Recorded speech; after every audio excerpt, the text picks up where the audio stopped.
Assalamualaikum warahmatullahi wabarakatuh. Alhamdulillahillazi arsala rasulahu bil huda wa dinil haqq liyudhhirahu 'ala dini kullih walau karihal musyrikun. Saya Mubarak SAI MSy dosen Universitas Islam Al-Azhar serta PKDB tahun 2025. Pada kesempatan hari ini saya akan menyampaikan prinsip-prinsip moderasi beragama di dalam Islam. Di dalam buku Tanya Jawab Moderasi Beragama yang diterbitkan Kementerian Agama pada tahun 2019, yang mana moderasi artinya adalah jalan tengah, tidak terlalu ke kanan atau tidak terlalu ke kiri, tidak terlalu keras atau tidak terlalu lembek, tidak terlalu panas atau tidak terlalu dingin. Sehingga moderasi adalah lawan kata terlalu. Apa saja yang terlalu adalah tidak baik, yang baik adalah yang tengah-tengah. Nah, moderasi beragama artinya cara pandang dalam beragama secara moderat, yakni memahami dan mengamalkan ajaran agama dengan tidak ekstrim, baik ekstrim kanan, pemahaman agama yang sempit, kaku serta tidak boleh, maupun ekstrim kiri, pemahaman agama yang liberal yang serba boleh. Agama secara moderasi ini sangat penting di tengah pergaulan masyarakat yang heterogen atau masyarakat yang memiliki berbagai perbedaan, baik perbedaan suku, agama, budaya, bahasa maupun latar belakang yang berbeda, agar masyarakat tetap hidup rukun meskipun dalam perbedaan dan agar perbedaan itu tidak memicu perpecahan dan permusuhan. Maka syariat Islam telah mengajarkan moderasi beragama secara komprehensif dan lengkap, bahkan jauh sebelum pemerintah mencanangkan gerakan moderasi beragama ini. Salah satu karakteristik ajaran Islam adalah tawasul, artinya moderat. Tawasul artinya seimbang, iktidal artinya lurus, tegak.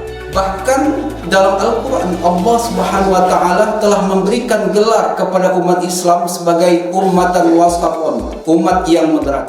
Demikian pula kami telah menjadikan kamu umat Islam, umat pertengahan, agar kamu menjadi saksi atas perbuatan manusia, agar Rasul Muhammad menjadi saksi atas perbuatan kamu. Bahkan Nabi mengatakan sebaik-baiknya perkara adalah yang moderat. Maka pada masa Nabi ada seorang yang beribadah secara membabi buta. Siang selalu berpuasa, malamnya dia habiskan untuk sholat dan berzikir. Lalu cerita ini sampai kepada Rasulullah, sehingga Rasulullah bertanya kepada sahabat, dari mana dia mendapatkan makanan? Lalu sahabat menjawab, dia mendapat makanan dari saudaranya. Lalu Rasul mengatakan, saudaranya jauh lebih baik. Nah, prinsip tawasul dan tawasul ini harus tercermin dalam berbagai aspek kehidupan seseorang muslim.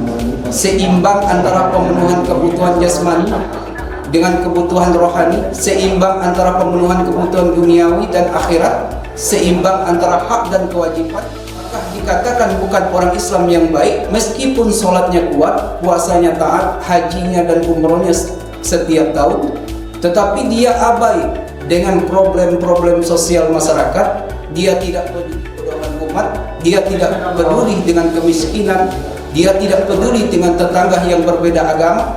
Muslim yang baik adalah ibadahnya kuat, tetapi kehadiran juga memberi manfaat bagi yang lain.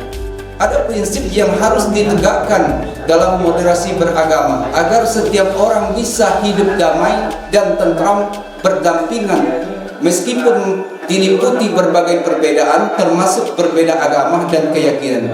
Maka Islam mengajarkan beberapa prinsip yang harus ditegakkan. Di antaranya adalah prinsip ukhuwah, adalah persaudaraan dan kekeluargaan. Semakin banyak persamaan, maka semakin kuat ikatan untuk membangun ukhuwah.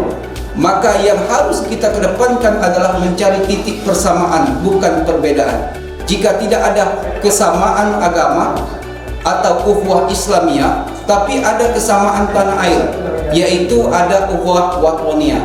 Jika tidak ada kesamaan sebangsa setanah air, maka masih ada kesamaan secara manusia, yaitu ukhuwah basyariah. Jadi tidak ada alasan untuk kita tidak bersatu padu untuk bersama-sama dalam kehidupan ini.